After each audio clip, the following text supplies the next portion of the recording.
సింగన్న, మన టైగర్ దాస్ ను విడిచిపెట్టడానికి పోలీసులు ఒప్పుకున్నారు. కుంతల తోపు దగ్గర మార్పిడికి ఏర్పాటు కూడా చేశారు. రండిరా, పదండి.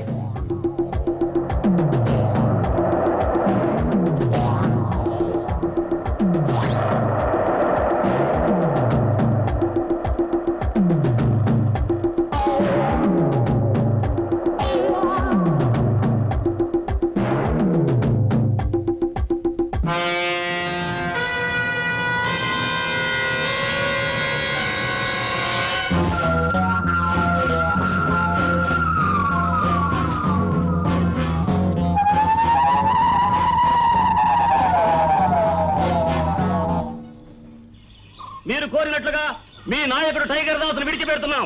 అమ్మాయిలందరినీ వదలండి.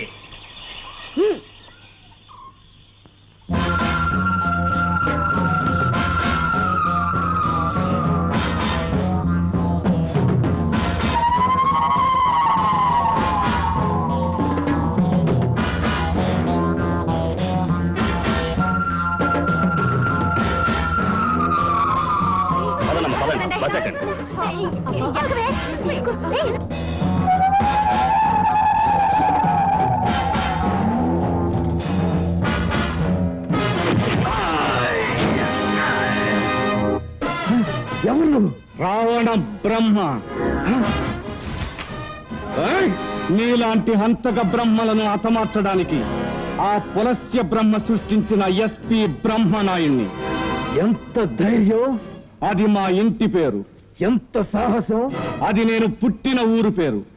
నిన్ను శ్మశానానికి పంపుతాను. శ్మశానం నా శత్రువుల పడకటిల్లు. ఆగు, ముందుకు రాకు. మీ తుపాకులు నన్నేమీ చెయ్యలేవు. ఇది ఉక్కు గుండెరా.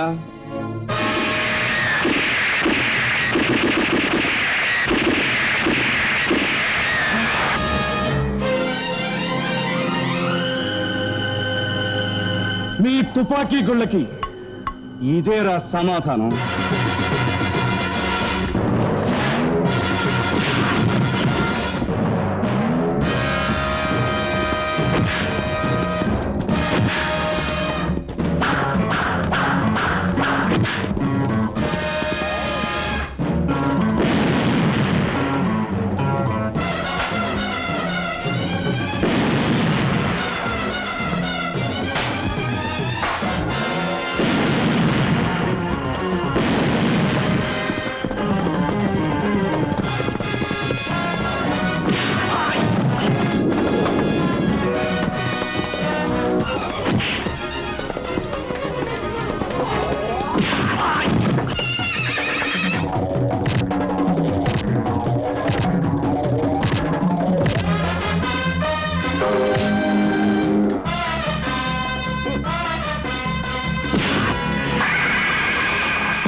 డియర్ ఫ్రెండ్స్, అసలు పోలీస్ డిపార్ట్మెంట్ ఉన్నదా లేదా, ఉంటే పనిచేస్తుందా లేదా అని ప్రజలను మానిస్తున్న ఈ రోజుల్లో ఎందరో నేరస్తులను మారువేషాల్లో బంధించినట్లుగానే టైగర్ దాసు వేషంలోనే వెళ్లి ఆ బందిపోట్ల తుపాకీ గుళ్లను ఎదుర్కొని ఆ కసాయి వాళ్లతో పోరాడి ప్రాణాలకు తెగించి కాలేజీ విద్యార్థుల మాన ప్రాణాలను కాపాడిన ఎస్పీ బ్రహ్మనాయుడు గారిని సత్కరించడం మన డిపార్ట్మెంట్ నే సత్కరించినట్లుగా నేను భావిస్తున్నాను.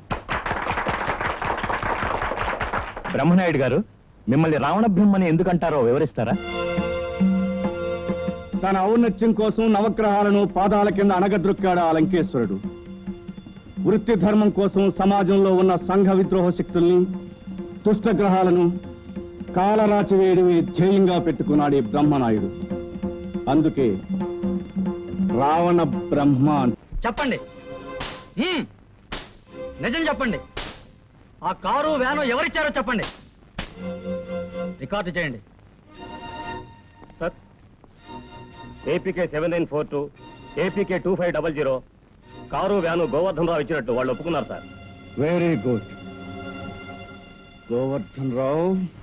అయ్యో నా లంగా ఇవ్వరా, బొట్టు పెట్టి ఇవ్వరా, రిబ్బన్లు వదలరా, వదలరా, నా బా జ్యోతి, కోతి, కౌపల, శారదా, ఏమిటమ్మా ఈ అల్లరి?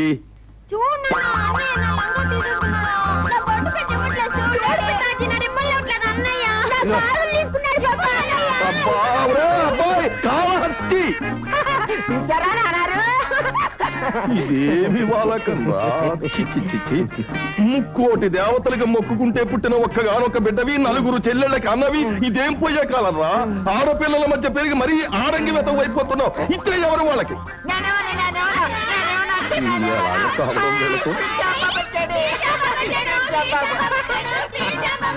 ఆపండి, లోపల బండి. శ్యాంబాబు, నువ్వు పైకి రా. ఏమిటి స్పీడ్ శ్యాంబాబు, హడావుడిగా వచ్చావు? టైగర్ దాస్ ముఠాకి మనం కారు కానీ ఇచ్చాం కదా, ఎస్పీ బ్రహ్మనాయుడు బందిపోట్ల సహా వాటిని కూడా పట్టుకున్నట్ట. వాళ్ళేమో ఆ రెంటిని మీరు ఇచ్చారని వాంగ్మూలం ఇచ్చారట. ఇస్తే ఏమవుతుంది? నేను పిడకలు కొట్టి పైకొచ్చిన వాణ్ణి కాదయ్యా, ఈకలు నొక్కొచ్చిన వాణ్ణి. చెప్పించిన బ్రహ్మనాయుడిని ఏం చెయ్యాలో, చెప్పిన బందిపోట్లను ఏం చెయ్యాలో నాకు బాగా తెలుసు. శివరామని గొప్ప లాయర్ సిటీలో కొత్తగా వచ్చాడట. అతను మర్డర్ చేసిన వాళ్ళను కూడా మల్లెపూలా కాపాడేస్తున్నాడట. ఒకసారి అతను కలుద్దాం. Hello mister Brahmanaidu, how are you? Serious గాను సిన్సియర్ గాను పనిచేయటం మాకు తెలుసులేవా. నువ్వు ఉంటున్న ఊరికే కొత్తగా వచ్చిన స్నేహితుడిగా రిసీవ్ చేసుకోవచ్చుగా. ఇది ఎస్పీ బ్రహ్మనాయుడు గది, నీ స్నేహితుడి గది కాదు. కొట్టావు. నేరస్తుల్ని లాఠీలతోనూ ఫ్రెండ్స్ మాటలతోనూ కొట్టవు నీకు అలవాటేగా. ఇంతకీ ఏం పని మీద వచ్చావు? నీకు తెలుసో తెలీదో, మీ పోలీసులు టైగర్ దాస్ ముఠాకి సిటీలో పెద్ద మనిషి గోవర్ధన్ రావుకి సంబంధం ఉందని కేసు పెట్టారట. నీకు తెలుసో తెలీదు, ఆ కేసు ఫైల్ చేసింది నేనే. నీకు తెలుసో తెలీదో, అతను నేరస్తుడు కాదు అని ప్రూవ్ చేయబోతున్న డిఫెన్స్ లాయర్ని నేనే. నీకు తెలుసో తెలీదు, అతను నేరస్తుడు అని నిరూపించబోతున్నాను. మీ పోలీసులకి ఇంతకంటే ఎక్కువేం తెలుసులే. పట్టుకున్న ప్రతి మనిషిని నేరస్తుడని నమ్మి శిక్షించాలని చూస్తారు. ఈ మాత్రం దానికి కోర్టు దాకా వెళ్ళడం ఎందుకు? ఇక్కడే పరిష్కరించుకోవడం మంచిది. ఇది స్నేహితుడిగా నేనిచ్చే సలహా. మిస్టర్ శివరాం, నీతికి, న్యాయానికి, ధర్మానికి యువతల వైపునున్న నన్ను అవతల వైపుకు లాగడానికి ప్రయత్నించకు. Let's meet in the court, okay?